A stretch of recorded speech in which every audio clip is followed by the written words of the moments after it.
Kaibigan, ikaw. Oo, ikaw. Alam mo bang magbuhat ng nasa sinapupunan ka ng iyong ina ay consumer ka na? Ang boses mo ay mahalaga. Nabibilang ka sa komunidad na kumukonsumo sa laksa-laksa at iba-ibang produkto na mayroon tayo noon hanggang ngayon. Pagkain, gamit sa bahay, gadgets, telepono, computer, kuryente, bumbilya, semento, uling, gulay, pasyalan, resorts, kopras, internet, tubig, loan, bangko, kape, asukal, asin, at kung ano-ano pa. Lahat ng ating kinukonsumo at binibili ay dapat may karampatang kalidad at tamang presyo sa merkado. Kaya halika na, tambay na dito sa programang magbibigay impormasyon at tatalakay sa mahahalagang issue na mayroon tayo hinggil sa konsumerismo. Ito ang Consumer's Desk. Hi everyone! This is Dean Rodel Taton at magsasama-sama na naman tayo ngayon sa isa na namang episode ng Consumer's Desk. Hello and happy Sunday to our viewers on YouTube and Facebook and the rest of the world. This is Vanessa Oyos. Welcome to Consumer's Desk. And we are still celebrating the Consumers Welfare Month, Vanessa. And masaya na naman tayo dahil magsasama-sama nga tayo muli at may mga bagay tayong pag-uusapan seryoso, nakakatatawanan at kung ano-ano pa today. Tama yan din, pero alam mo, umabot na tayo sa October kung saan nagsiselebrate tayo ng Consumers Welfare Month.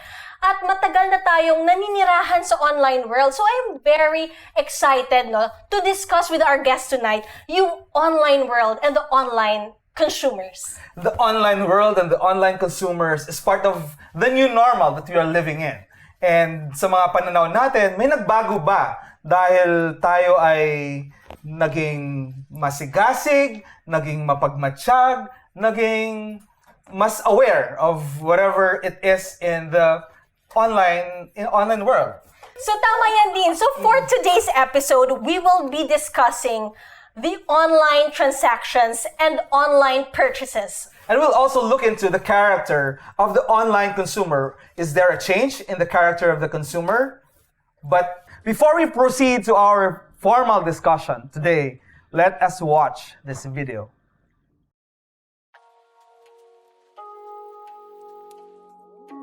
The Philippines and the rest of the world shifted to digitalization and has normalized the online world when the public health crisis happened.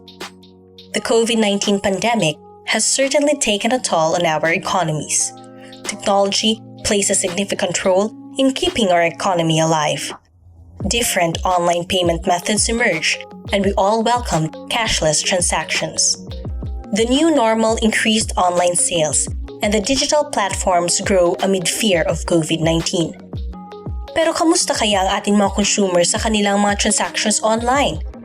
Paano ma-Protektahan ang mga consumers sa ganitong uri ng mga transaksyon? Lahat ng sagot sa mga tanong na ito ay sabay-sabay nating aalamin dito sa mas pinalakas na boses ng consumer. Ito ang Consumer's Desk. For today's episode, we are once again graced by the presence of a PR and a marketing practitioner. We have Mr. Kenn Lerona. Thank you so much for having me, Van. Attorney Rodel, magandang araw sa inyo. Thank you so much, and I'm so excited to be part of this conversation. Thank you very much, Ken.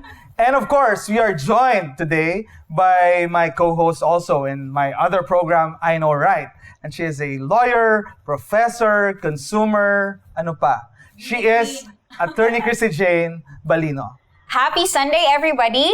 From Mindanao, Luzon, Visayas, other planets, happy Sunday!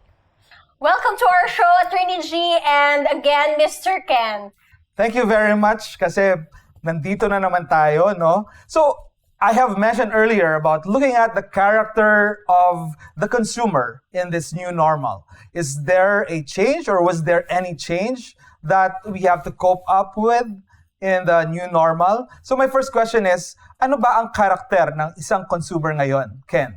Nako, napakaraming pagbabagong naganap because of what happened to us dahil sa quarantine, no? And a lot of us, nag-shift talaga tayo sa digital platform. Kung dati, we wanted to buy our stuff sa brick-and-mortar stores, ngayon, click na lang ng click, add to cart ng add to cart. Impulse. Impulsive. Tama yan, attorney. Naging mas impulsive tayo, mas mabilis tayong bumili, pero ang katotohanan yan ay medyo mas naging masigasig tayo. We want to make sure na makukuha talaga natin yung value ng binibili natin online. At kung anong nakikita natin online, dapat yun din ang dumating sa mga doorsteps natin, no? Kasi dapat there's truth in advertising, attorney. And I think that is true kasi kahit ako, hindi ako bumibili online before pero ngayon, natuto akong bumili online. So sinasabi ba natin, Ken, that naging mas marami ang transactions online today as compared to before the pandemic? Tama yan. Merong pag-aaral na nagsasabi na dumoble nga yung online transactions natin. Dahil dati, they say na retailing in the Philippines is less than 1% or 1% lang ng total retail market, yung digital buying. Ngayon, dumoble yun. In fact, dati, parang 3.5 lang items or categories yung tinitignan. Ngayon, umanga siya 4.5 or so na categories yung tinitignan talaga ng mga consumers. And to add to Yes, that, Atty. like the DTI listed, I think, a lot of online sellers have registered. Sobrang parang yung mga businesses before, ngayon nag-register sila kasi nga they're into online. So kung dati siguro hindi mo pa alam how to market, even 'di ba we talked about it even in our other show about the world being online. So wala nang wala nang hindi marunong because of YouTube and everything else. So when you learn something, you make it into a business, baking, so on and so forth. So talagang merong rise or increase talaga, may soaring of that Ang kind. sasabihin, kasi last time, in the last episode, na-discuss dito ni Asek Ann Kabochan regarding the registration of businesses online, especially. But doon na pag-alaman natin na ang registration is not equivalent to license. Dapat pa din nila na puntahan ang kanilang mga local government units at doon mag-rehistro para sa lisensya. Kasi registration and licensing are two different animals, di ba? Kanina din na-mention ni Attorney G yung YouTube and ano naman yung roles ng social media influencers ngayon na nabubuhay na tayo sa online world? At totoo ba na they can really influence sa ating mga consumer? Or malaki ba yung tulong nila dito? Or ano ba? Napakatotoo yun kasi yun nga, ang ating mga influencers, sila yung actually yung pinapakinggan ng ating mga consumers, no? Sila yung first adapters. Sila yung kunyari, ano yung puputok na uso. Sila yung nagsisimula nun. So, malaki talaga yung role nila, yung responsibilidad nila, especially in educating our consumers kung anong maganda, ano yung nararapat, di ba? At dapat sila rin mismo, alam nila, yung ini-endorse nila is based on truth. Dapat hindi yung, bili kayo ng ganyan, bili kayo ng ganito. Yun pala, hindi rin pala sila gumagamit. So, etong mga influencers natin, malaki talaga ang papel na hawak nila. At lalo't online. Question ko yung kay Attorney G, no? Kasi na-notice natin ang mga influencers, iba't ibang character ang pinoportray nila which would also probably represent the different characters of the consumer. Sa palagay mo, talagang ang social media influencers na ito ay malaki ang impluwensya nila sa choices ng ating mga mamimili? Palagay ko, personally speaking, as a consumer, okay, before anything else, before being a lawyer, when you want a product, if it's online, dati you go to the store and physically test it out, kaya may tester.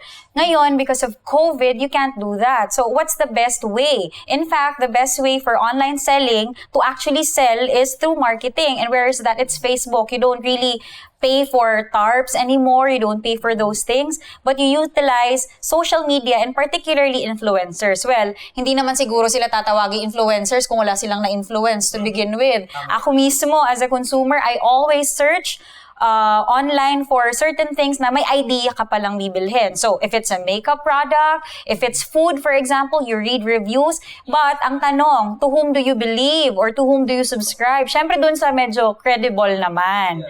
Yung question ko kay Ken, no? Being in the marketing and PR. So, sa perspektibo po ninyo, ano kaya ang difference ng ginagawa nyo kaysa sa mga influencers? Actually, we work closely with the influencers kasi kailangan namin sila for us to get that word of mouth out there. Kasi sila yung pinapaniwalaan ng mga customers Sila yung pinapaniwalaan ng mga consumers. So we work closely with them. Yun yung relationship namin with the influencers. I think this is the best time to remind our viewers and our consumers na talagang maging mapabatsyag at mag-research ng mga binibili nila online. Yes, exactly. And speaking about the relationships, speaking about buying and selling, so maybe pag-usapan po natin ito sa pagbabalik po natin. Stay tuned.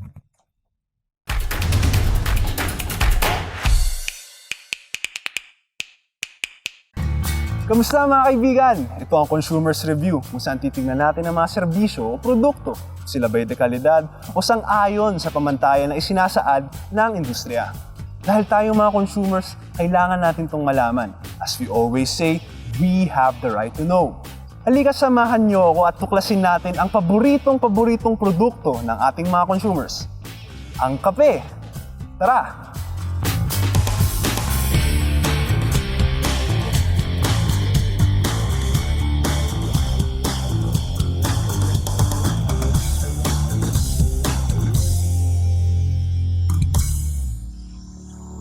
Mawawala nga ba sa ating kapag ang kape? Sinasamahan po tayo ngayong hapon ay si Mr. Roldan Capito, ang Head of Marketing ng Gourmet Farms. Magandang hapon po, Mr. Roldan. Magandang hapon, Kel, at magandang hapon mga ka-consumer. So ito pong Gourmet Farms, gano'n na po siya katagal? Nagsimula ang Gourmet Farms officially noong 1987 nang itatag yung kumpanya. So mga 30 years. 30 years na, and paano po siya nagsimula? Nagsimula siya dahil yung may-ari ay mahilig sa masarap na kape.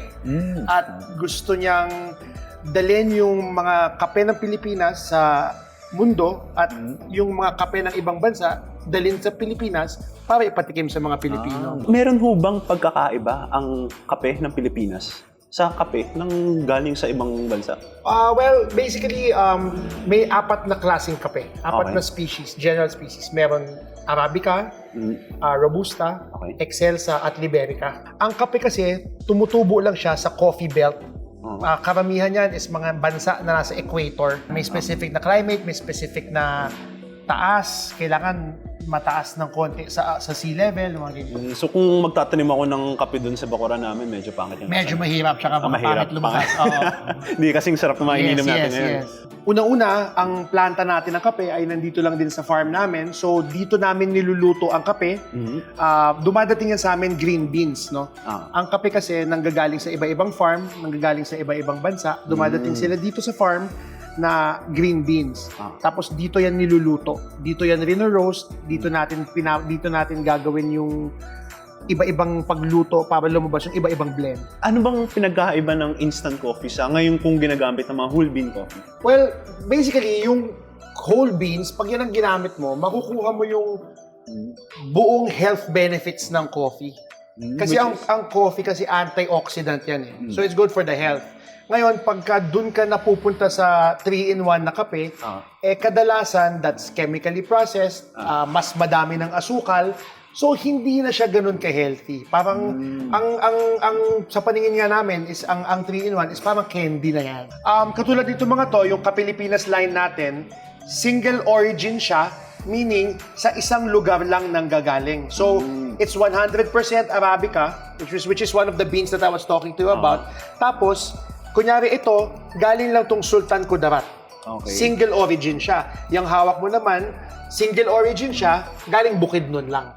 Naniniwala po ba kayo na hindi mawawala sa hapag natin ang kape? Malabong mangyari dahil Kel, bigyan lang kita ng idea kung gaano kalaki yung coffee industry sa Pilipinas. Okay.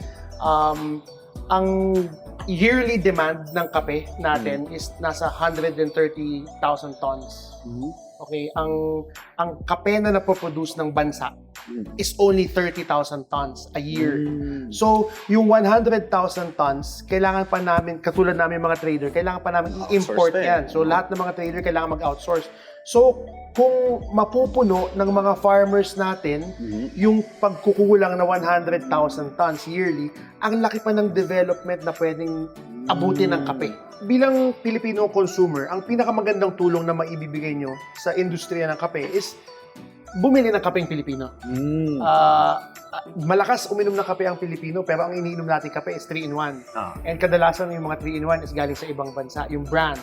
So, kung gusto natin palaguin ang negosyo at ang coffee industry ng Pilipinas, kailangan natin tangkilikin ang mga locally grown, locally sourced brands and local coffee.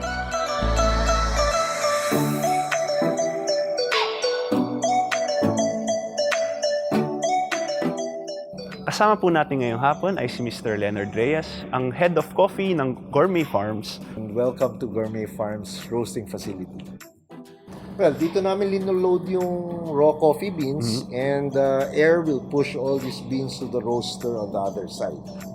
So these are the coffee that you see here are all ready for roasting. Okay.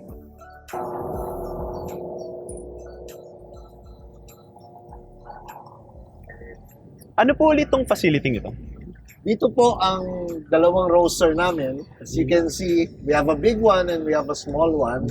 And how long do you roast a coffee? Takes about 15 to 20 minutes depending on the roast degree that you do. And personally po, ano pong roast ang gusto niyo? Depende sa coffee beans na rino-roast mo eh. Some coffee beans should be roasted medium lang. Some a little bit lighter, some naman a little darker, no? But generally, we'd like our coffee to be on the medium dark level, no? Kasi dito nagbabalanse na yung flavors niya, yung bitterness at yung acidity ng coffee. Thank you po ulit, sir. Thank you. Thank you also.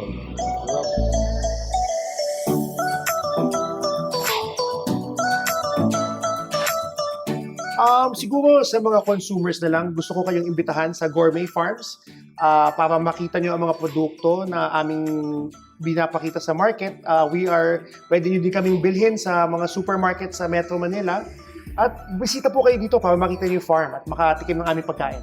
Mga pinag-usapan natin ngayon dito sa Gourmet Farms kasama si Mr. Roldan Capito, ang Head of Marketing ng Gourmet Farms, ay simula pa lamang sa mga produkto na bibisitahin at susuriin natin sa programang ito. Tandaan, laging suriin ang ating mga kinukonsumo. Maging maingat, mahalaga ang iyong kalusugan, mahalaga kayo sa amin, at tangkilikin ang sariling atin. Ako si Kel Magtira para sa Consumers Review.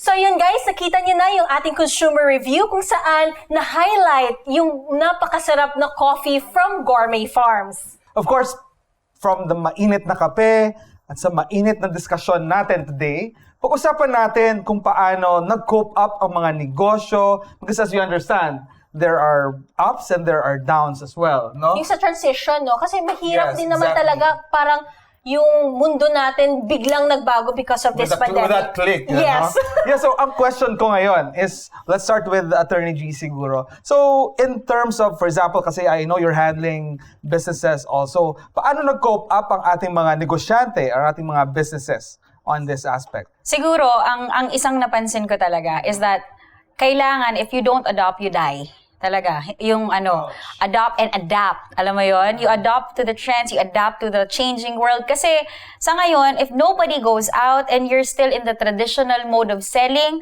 paano ka na? Even hardwares have online dati, di ba? Even the mom and pop shop, meron na ngayon. Kasi there's a lot of platforms for that. So if you don't really make it to yung online na platform, I think hindi ka talaga magsusurvive as a business. So even sa clients, they had to, even legal na processes right now, kailangan din maging available na tayong lawyers online. Kasi nobody would go out, well, for one, bawal sa IATF, di ba?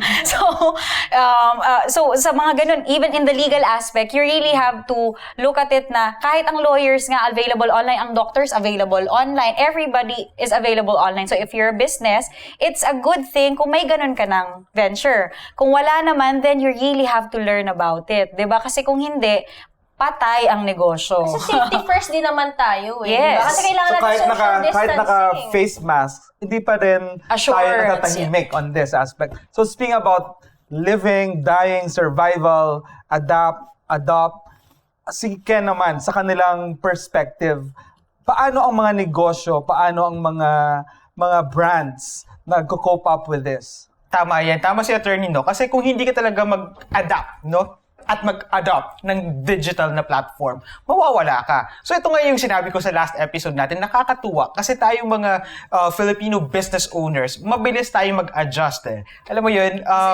Resilient, tama.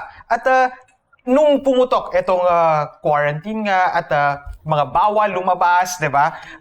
Yung mga negosyante natin, mabilis silang nag-transform, nag-shift into the digital platform. Of course, meron namang negosyo na hindi talaga pwedeng mag-shift into digital. Pero nagiging hybrid siya. So ang kagandahan nito is mabilis tayong nag-a-adapt kung ano yung requirement ng ating merkado, ano yung requirement ng ating mga consumers. So dito talaga yung kalakasan ng ating mga local With the businesses. technicalities that you mentioned, Ken, no? Are consumers ready for this technicality or tatanggapin na lang nila kung anong ibibigay ng merkado? Actually, ito yung kagandahan kasi yung market natin, sila mismo yung nagde-demand kung ano yung gusto nila. At yung market natin, to be honest sa buong Pilipinas, ready tayong maging digital. Kahit sabihin pa natin, bagal ng internet or may challenges tayo sa teknolohiya. Pero, ang merkado natin, tingnan mo na lang yung Facebook, yung adaptation ng Facebook sa buong Pilipinas, sobrang lalim, sobrang dami. At walang choice kasi hindi ka makalabas. Totoo. At bumibili tayo ng lahat ng mga bagay yun via Facebook Yes. Instagram, at kung ano pang mga platform. So, yun. So, hindi lang limited na pangdamit lang itong Facebook na ito, ganyan. Ang sasabi mo nga, internet ka lang, consumer kami. Totoo. Yes, oo. Or COVID ka lang. But the way you see it ba, nakapag-adjust na ba tayo or nakabawi na ba yung mga businesses natin sa mga losses din? Kasi syempre, pag yung transition, kung kailangan natin mag-adapt ng mga mechanisms na to be online, syempre kailangan natin mag-shed off din ng You have to pera, invest. di ba? It's investment. Ito yung maganda. Ito yung maganda dito kasi unlike sa brick and mortar na mataas yung capital outlay mo, sa digital, hindi na masyadong kailangan maglabas pa ng Internet capital. Internet lang. Oo. Tsaka magandang background, magandang microphone, magandang camera. Actually, kahit selfie-selfie lang, Oo. Makapag-online selling ka na, Yes. attorney. Yeah. Pero from the point of view of the clients that I've had, syempre, hindi lahat, as you've mentioned, hindi lahat ng businesses kasi capable eh. Alam mo yan, it's either maybe mentality, maybe it's the mindset, or maybe talagang hindi talaga sila ready, or the business isn't ready for that kind of change. Ngayon, ang effect nun, talagang talo. Other businesses really had to close down. As also a labor law practitioner, I know that have a lot of employees lost their jobs kasi the businesses can't adapt. So why? And because of the digital shift, they had to let go of certain people who handled those kinds of work before na physical or manual labor. So it's Speaking quite about sad. shifts and turns, makita natin yung approach sa mga negosyo na since bawal na sila dito, so they shift to another, or they transform nga, sinasabi ni Ken kanina. Yes, ma'am. And talagang it requires a lot of effort din naman and money. Lalo na ngayon na mahirap din talagang makapag Shift. Yes. At saka parang sabi nga nila, pandemic daw is a test of deep pockets talaga. Kasi even when you transition, for example, you're a business who has been in existence for 20,000 years, di ba? OA. Pero 20,000 years, sabihin mo, pag nag-shift ka doon, you still, kahit minimal, you still need to invest, you still need to lose people. So, parang test pa rin siya ng deep pockets kasi especially during the ECQ, nobody knew how long it would last. Even the community quarantine, nobody knew how long it's gonna last. So, talagang test siya ng deep pockets pa din. That's why some businesses really had to close down kasi walang resources. Yes, like even the schools have to change, even the Supreme Online, Court has to go online, or even libraries. Lahat eh. Oo, exactly. Lahat affected talaga dito. Lahat yata nagawa na natin no? Na from the morning, nakaupo ka lang hanggang sa gabi. But because we are consumers, we really have to adapt to this. Or is it a way of life this time? It's the new normal. True. So, It's a way of life na, tama yan. Kasi wala na tayong ibang choice eh. Ito na talaga. Hindi tayong babalik sa dating normal. Ito na yung magiging buhay natin. So it's either you go with it or be left behind. True. So yung tanong dyan ngayon, ano ba talaga yung usual na complaints ng ating mga online consumers? Lahat ng yan ay malalaman natin sa pagbabalik ng Consumer's Desk.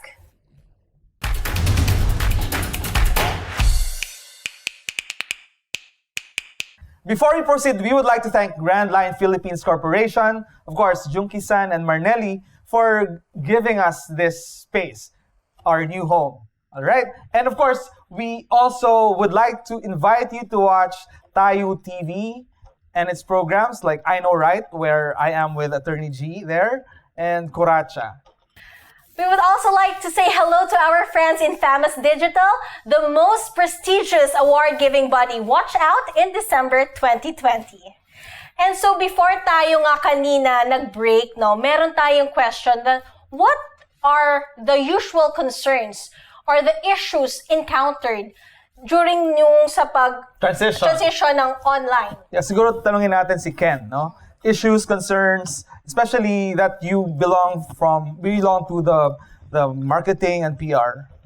Yung isa sa mga malalaking issues, no, especially now that we're transitioned to the online retail, digital buying and selling platforms, yung trust ng mga consumers sa mga nagbebenta. Kasi usually, what we expect, kung ano yung ina-advertise, sinasabi ko nga kanina, kung ano yung ina-advertise, yun din yung ina-expect natin. Pero of course, we know that there are some sellers, hindi ko sinasabing lahat, na medyo hindi maganda yung mga practices. So, that's one, yung trust dahil baka ma-scam or baka, hindi ma-deliver yung pinangako nila sa consumers. Yes, and I think speaking of the issue on trust, isa yun sa breaches of trust would be actionable, di ba, Attorney G?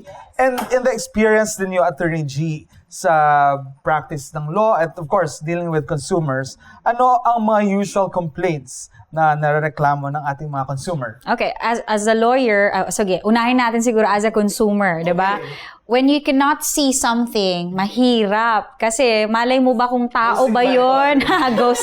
Ghosting sa online selling. So, hindi mo alam kung sino ba itong kausap mo? Is this a foreigner? Is this a Filipino? So, parang yung trust kasi comes into play sa online selling kasi dahil digital, you really can make your own persona. You can create a different person. You can create a different individual. So, parang ang mga complaints doon is, paano pag andun na tayo, hindi na-deliver? And then, paano na ngayon ang refund? Paano ang remedy sa situation? Kasi, pwede naman na nag-change of heart ka nung bumili ka ng something. Or as simple as, ayaw mo nung binili mo pala. Kasi online. Yes, because if it's an actual store, you go to it and then you complain to the owner and then maybe, after talking about it, pwede nilang palitan. How about in the online setting? You ordered overseas. So, the usual complaints would be, apart from the trust issues din, syempre, quality. Yes. Kasi, you can never be Quality assured of of the quality. Kasi meron din na, ang nangyari, ang in-order, for example, ring light. Pagdating pala, pen light lang pala yun. Diba? Paano na yun, diba? So, nakita natin, in fact, there were reports na ang estudyante nag-ipon ng pera, the bumili ng laptop. Yes. Pero parang dumating sa kanya bato. So, okay sana kung precious na bato ito. Kung pero diamante yun. Ordinaryo, diba? And I mean, these are issues that the consumers are really confronted with. These are fraudulent acts. Fraudulent practices, yes. And these are punishable under the law. And actually, in line with this, Vanessa and our guests, we also commend the DTI in bringing out a policy on online selling and the registration, of course. Kaya lang, ang Yes. ano kasi, I think there's a pending kasi na parang Internet Transactions Act. Kumbaga, ang nangyayari kasi, there is really no distinction when you sell. Whether you sell online or actual, it's still selling. So, Yes, exactly. parang same ang laws and same ang restrictions, same ang rules. However, it's not really the same. Kasi nga, Correct. iba eh. Kasi when you sell to, for example, tayong dalawa, kita-kita. Alam ko sino ka, alam ko insura mo. When you sell online, malay mo ba? Pwede mong hinga ng permit, di ba? Yes. May hanapan ng permit pag Yes. andyan ka sa store. Pero pag online, syempre, hindi natin alam kung yung ipapasa, isi-send sa inyo na permit is yun Legit talaga, or ninakaw diba? pala Oo. yun. So medyo parang I would like to parang siguro mas maganda siguro na i-push nila yon dahil new normal nag-transition na, there should really be a separate siguro na law to protect the consumers for the internet transactions lang per se. Yes, a question ko siguro kay Ken. Yes, Ken. May idagdag lang ako ha. Warning lang po, hindi po lahat ng mga online sellers scam kaagad. So, marami talaga yung sincere sa kanilang pagnenegosyo. Kung meron man po kayong negative experiences, siguro sobrang minimal lang po talaga sila. At tama si attorney, kung meron po kayong experience or naging biktima kayo, lumapit na kayo kaagad sa DTI para hindi naman lahat ng negosyante sasabihin natin na matatamaan. Yes. In the perspective of marketing and PR, paano mo ngayon papagandahin ang imahe ng isang legitimate na negosyo, Ken, kung ikaw? Yung unang-una po, dapat po, yung mga negosyante, meron po kayong permit. Meron po kayong lisensya sa DTI, meron po kayong permit sa local government units. Dahil magagamit po nyo ito bilang security nyo rin as negosyante. Legit ka. Legit ka, oo. At magagamit mo to. Investments din eh. Oo, magagamit mo to sa pagsabi sa iyong mga customers na legit seller po ako, legit online seller po ako. Competitive advantage. Competitive advantage, tama yan. So, yun yung isa sa mga magagandang benefits kapag nagrehistro ka with DTI. Although, I think meron din kasi, may mga propaganda rin kasi, di ba, sa marketing, di ba? May propaganda Ganyan rin talaga. na, syempre, kung lahat kayo nagsasell ng isang product, syempre, kung competitor ka, hindi naman lahat matino, di ba? So, merong, legally speaking, meron na rin kasi mga cases regarding yung mga bad reviews or what have you, that are not really bad reviews, but in light of yung ano bang tawag dun sa marketing? Yung parang black propaganda in essence. Again, this is a good talaga na parang way to remind our viewers to be very vigilant din, di ba? Sa mga purchases online, sa lahat ng transactions nila. Correct. So, halimbawa, Attorney G, may nagreklamo na isang consumer. Anong advice natin sa kanila? Kung may reklamo siya Okay, kung may reklamo ka. Okay. Minsan, if it's online, we also need to check, di ba? Kunyari, nagreklamo ka, you did not get the item that you bought. Yun pala, pagtingin mo sa order form, iba pala ang nilagay mo. Kasi we also have those kinds of things. Dapat diligent ka rin. You always have to be diligent when you're buying. Kung may reklamo ka, check ko muna, tama ba yung in-order ko versus yung dumating?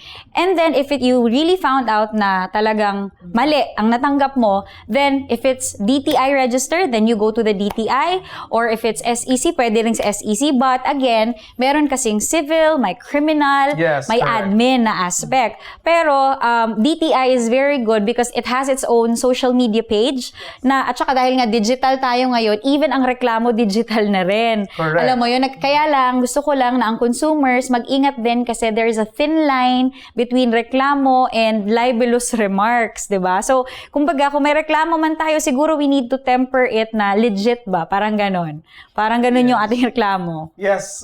And for siguro last before we go sa ating pagtatapos ng programa natin, no? Kay Kenn naman, kasi may mga complaints dito, paano naman ang mga brands, ang mga businesses mag-deal on this particular concerns of the consumer? Ang kagandahan kasi nito ngayon, Dino, ang mga businesses, mga brands, we are focusing on customer experience and we want to make sure na the best talaga yung experience ng mga customers namin. So, wag nating isipin na kapag kunyari merong kaunting mali or kaunting reklamo, disadvantage tayo kaagad ng mga brands. Tama si Attorney, kapag meron po tayong reklamo, diretso na tayong makipag-usap sa mga brands. Wag po tayong post ng post, Yes. di ba? Ng rant, tapos hindi pala nakikita ng mga brands, hindi naman masusolusyonan yung mga problema natin. Mas mainam na dumiretso na po sa page nila, sa hotline nila, or sa email nila. Tsaka I think magandang selling point yun if you are a brand. Ngayon in the online world for the consumers, I think, and also for the brands,